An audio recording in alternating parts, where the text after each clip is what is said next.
Well, good morning. Welcome back to another week. It's actually Tuesday morning. That little bit of footage was from yesterday, but didn't record anything else. It was a major office day yesterday, catching up on a few bits and pieces, but I'm actually just out at the moment along the Causeway coast making some images, recording a little vlog, and thought I would jump in and just say good morning, another week. Kind of out this morning talking about not having any expectations, and I think that's an important thing that I'm really trying to really last sort of 6 to 8 months, really trying to sort of let myself be, coming out with very little expectations, just coming out with an open mind. I think it's so important as photographers that we do that, because otherwise we can be left very disappointed if we go chasing a particular scene or a particular look. And as I say, this morning, what light we did have has kind of now subdued to almost nothingness, but that's okay. We're still out with the camera, so right, I'm going to carry on shooting here, and I'm sure we'll catch up later on this week.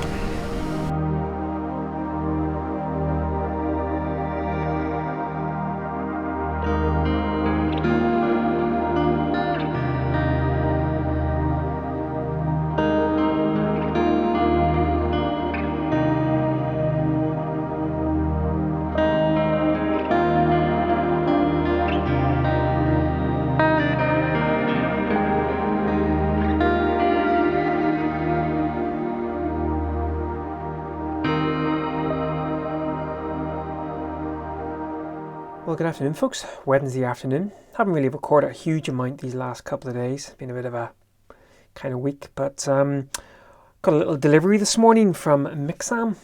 So some of you will know that during last lockdown, I put together a little book on #empty Portrush under lockdown. We did obviously our little sort of 5k walk around Portrush, and I shot a bunch of images and turned it into a little book that you can buy on Amazon. Now, I liked it. Those who have bought it have said they liked it, and I think it really does capture a certain kind of, time, that I don't think we're going, even though we are in the middle of lockdown again, it's nowhere near, feels like what it was like back last March and April. Anyway, I kind of wish in a way I had had a little bit more experience in sort of self-publishing books back then. I'm not sure I would have went with Kindle, and I would have probably went with something else. So one of the things that I'm hoping to do over the next 8 to 12 months is maybe put together another little book, and this time I kind of want to get it done a little bit more professionally. And so I actually sent off to Mixam. They have got some great customer feedback, sort of customer testimonials in Zines and little books. And so I noticed on their website that they offered a free samples pack, which is fantastic actually. So they've actually sent across a little samples pack, and I'm going to take a look through some of those now and just check and see what the paper is like. I actually know a couple of photographers who have also self-published a Zine using Mixam, and I might actually go ahead and purchase one of their Zines and just see what the final quality is like. But that's kind of what I'm going to do. I really like the little stapled together, sort of even that little A5 booklet. Grab myself a cup of tea and have a look through some of these and see whether any of them would do for an upcoming Zine. It's time to do a little bit of print proofing. Got one, maybe two images to work through. The first one is this lovely winter scene from a couple of years ago, not too far from home. I really love how the sort of breezing snow is rendered with a slightly slower shutter speed. And I'm thinking of printing this out on platinum etching matte paper from PhotoSpeed, just to give it a little bit of texture. So as always, I'm going to print out a very small version of it first of all, and then look to see what tweaks to do, and then get gradually bigger and see what we end up with. So quite interesting. What has been rendered on the print is quite a bit different than what I seen on the screen. Now that's not uncommon, but what is interesting is I quite like how the print has been rendered. I'm not sure this is going to really come out too well, but it's a much more monochromatic kind of feel to it compared to the actual digital image. As I say, I do quite like how that has been rendered in print, but I think what I want to do is try and get the print closer to what I'm seeing on the screen. Now, speaking of monochromatic, what's quite interesting, so I'm in the develop module here, and what we'll do is we'll just create a virtual copy of this image, and then what we'll do is we're just going to go in and hit a reset on it, and you'll see that I'd actually shot this image originally with an across filter on it. Looks like I could have exposed a little bit better as well. I seem to remember it was a pretty horrendous day from a snow perspective, but anyway, quite interesting that the print came out monochromatic, much more monochromatic, and the original vision that I maybe had was a black and white. But anyway, so this is the image that I have in the library, and what we'll do is we will bring up the soft proofing module, and obviously one of the first things that I wanted to do was just bring a little bit more warmth into the scene. So what we'll do is we'll just give it a touch. Now, again, one of the things that you're trying to do here, and we'll create a proof copy. One of the things that I'm trying to do here is, and it's taken me a while to get used to this. This is obviously not how the print is going to look. This is the soft proof, and you're not guesstimating, but you know the changes that you're making are going to be slightly reflected slightly differently on the actual print. And I say, is it a trial and error? I think it probably is, and that's why I think hard proofing by far outweighs any soft proofing, at least for me. Of course, it's much more expensive. So I've warmed up that image a touch. At this point, I'm not going to do anything else. One of the things that I also find that I can be guilty of is when I'm doing hard proofing, I make too many changes to an individual image, print it out, and then I'm kind of thinking, well, do I want to backtrack on the exposure, on the tone, on the color, on the white balance? So this one is simply just going to be a slight white balance change. And what we'll do is we'll print that out, and then we'll see whether or not this is really just allowing me to see whether tweaking the white balance is actually going to bring the colors out more to what I expect, and then we'll work on it from there. So let's go ahead and print this image. So that color temperature shift certainly had the desired effect in terms of lifting the image out of that monochromatic look. What that has highlighted, however, is that the overall image could do with a boost in exposure. And so again, with that proof copy highlighted, I'm just going to bring the exposure along by half a stop. Now, immediately we're looking at this going, this looks overexposed. But of course, we're trying to kind of compensate for the image how it's going to actually look like on paper. And so what I'm going to do is I would rather go beyond the exposure and perhaps then see, right, plus half a stop, positive exposure is certainly too much, and then I can start working my way down in increments, rather than going to say a third of a stop and then thinking, well, would it be a fifth of a stop or a fourth of a stop? So just going to see what this looks like. So we'll go ahead and print this image now. So that has again had the desired effect. Just looking at that print, so again, this is the first one, the monochromatic one. Then this is the one as we raised that color temperature, but we left it looking rather dark. And then this is the one with the half a stop exposure. I'm especially interested in the sort of bright whites of the snow. Now, what I don't want to happen, and it doesn't look like it is happening, we are still seeing the lovely streaks of snow sort of flowing across the image. The other thing that I want to make sure is on the right hand side of the frame, we obviously have that other sapling, and that tells a very important part of the story. And I want to make sure that that is not being lost because we've kind of raised the exposure. I don't think it is, but it's quite difficult to see that on such a small frame. So what I'm going to do is I'm going to leave the settings now as they are, and print this slightly bigger.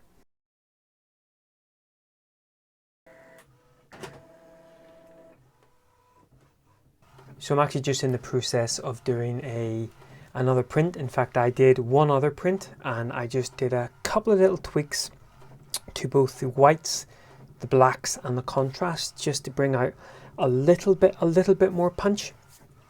And then once I was happy with that, I actually went in and did a first pass at output sharpening using Sharpening Pro. So that's the final print that's coming in now, and we'll take a look at what that looks like. So I don't think that's come out too half bad. So obviously we started out with the image here, printed without any edits, was very monochromatic, which I still think I like. I then boosted the temperature in this one, followed by a boost in the exposure, and then printed it slightly bigger just to take another closer look at it. In this one here, again, I just tweaked the whites, the blacks and the contrast just a touch. And then this final image here is actually with a little bit of output sharpening in it. And actually, that has actually rendered really, really nicely on the platinum etching paper. It's exactly what I was hoping for, just to give it that lovely textured finish with the sort of the snow and the snow on the bark and the sort of snow flying past. So there you go.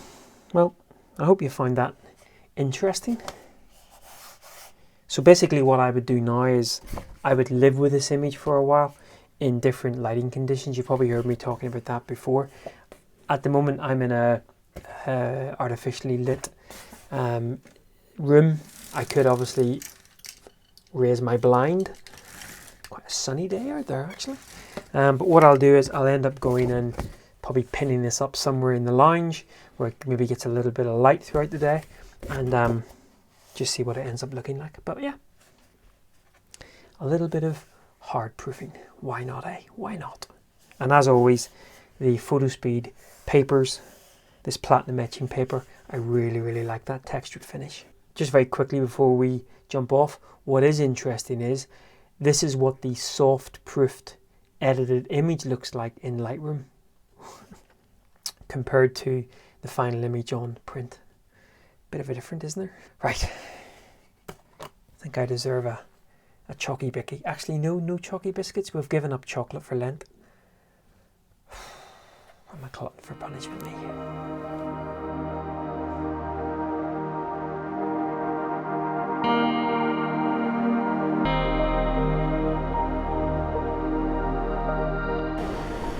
Well, good morning. Just actually doing a little bit of just taking this little coastline, little portrait orientation, and I'm actually doing a little bit of a comparison between digital blending and using a 3-stop soft edge grad. Now, the soft edge grad I have is not of great quality. It's a resin one, and it does leave a little bit of a color cast, and it also is very difficult to keep clean.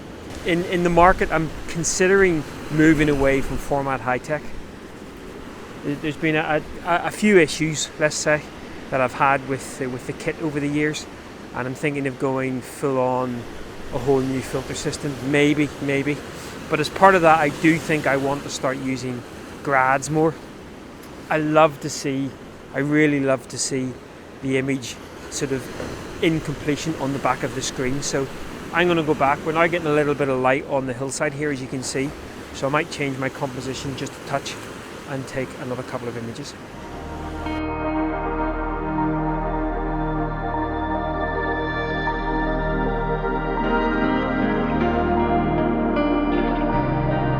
One of the things I always like doing when I'm out, making images, and you can see actually now that I'm pointing my camera directly down.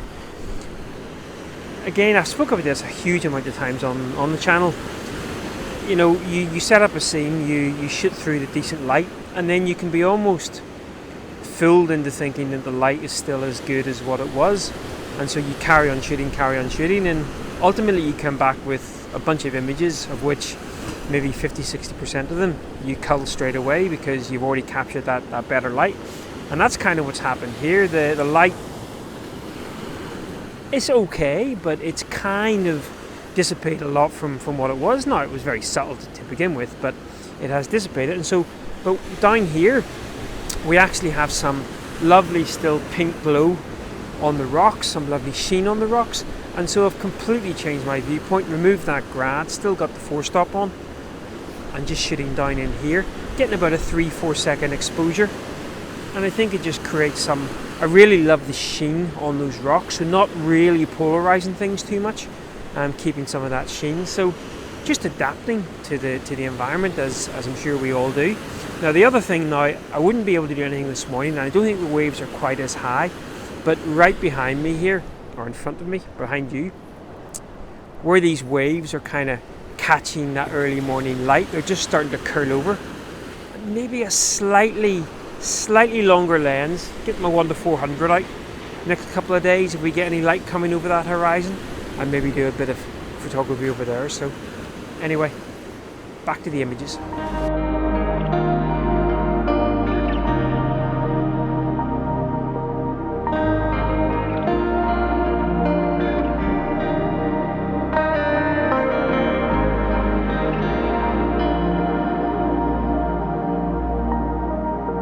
Well, good morning. Saturday morning. Haven't really recorded a huge amount of stuff out and about this week. The weather's been pretty meh. I did, however, get to finish the last couple of frames on my little Holga. So that'll be 2 films that I'm hoping to get sent off to be processed in the next couple of days. Probably send them off on Monday. Now, I'm going to be using DS Color Labs to process the films, and they're going to deliver those via WeTransfer.